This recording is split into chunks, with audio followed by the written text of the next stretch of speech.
Capitol Hill yesterday, Department of Homeland Security Secretary Alejandro Mayorkas took part in a budget hearing, and he was grilled on the uptick of cartels and the fentanyl coming across our southern border. Take a listen.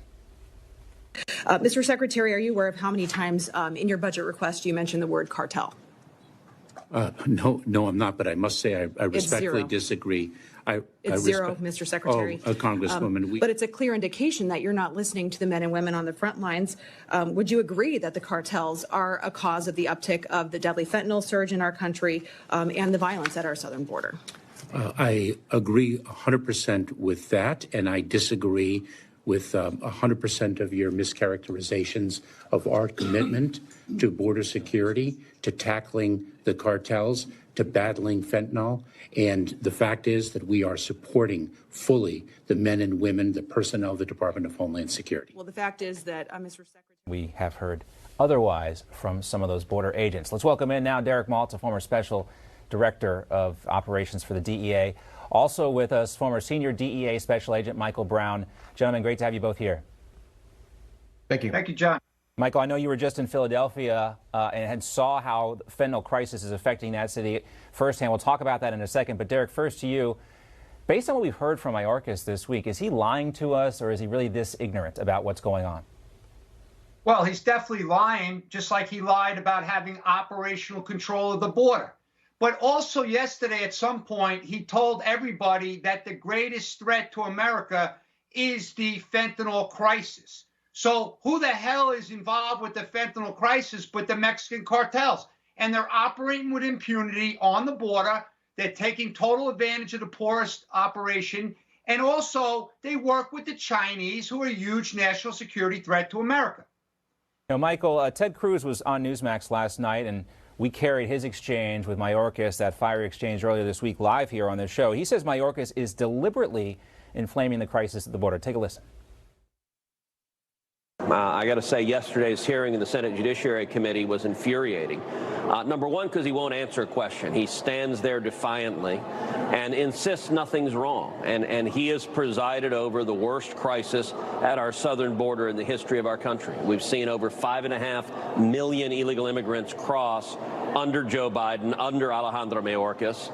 And what is so infuriating is that's not an accident. That's not incompetence.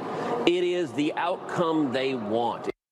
Now, what we heard from Mayorkas this week about the border being secure and his care and concern about the fentanyl crisis, is that reflected in what you saw in Philadelphia this week?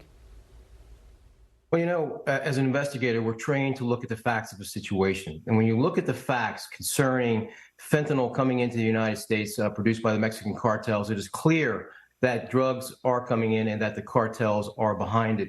And there's nothing more evident to me than when I went to Kensington just 2 days ago and I saw the wake of destruction left behind by fentanyl addiction. At least 100 people in the areas that I walked in, and most of them were all using fentanyl, which has been further contaminated by xylazine. And this is the equivalency of a wet market, in my opinion, where other dangerous germs can be germinating and leading to additional health crisis. So if you look at the border, that's the point of entry where fentanyl is coming in. When you look at Kensington, that's the end of the supply chain. That's what the result of fentanyl is doing to our communities all across the country. And those are the people that are addicts. And then there's the millions of families who are mourning loved ones who have lost, innocent people falling prey to fentanyl as well. I mean, Derek, we've come to the point now where the FDA announced yesterday they're approving the nasal spray Narcan to be sold without a prescription.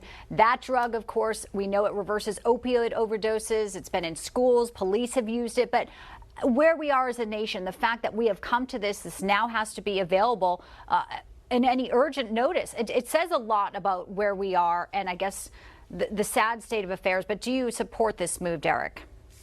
Well, I'm glad that you understand that very well, Bianca. So I support putting Narcan out in the communities because it's going to save lives.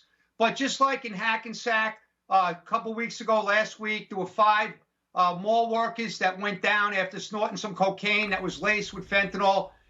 When the first responders showed up, yeah, they revived a couple of them. But one lady, single mother, 9-year-old, died like this weekend. So it's not going to save everyone. But Bianca, we're not addressing the real issue, and that's the massive production labs in Mexico that are creating a tsunami of fentanyl-related substances and deadly products that are all over the streets.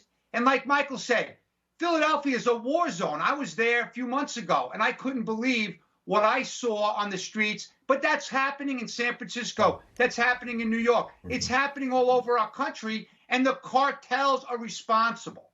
They are. They are. Derek Maltz, Michael Brown, gentlemen, great to see you both. Thank you. Thank you, gentlemen. Thank you.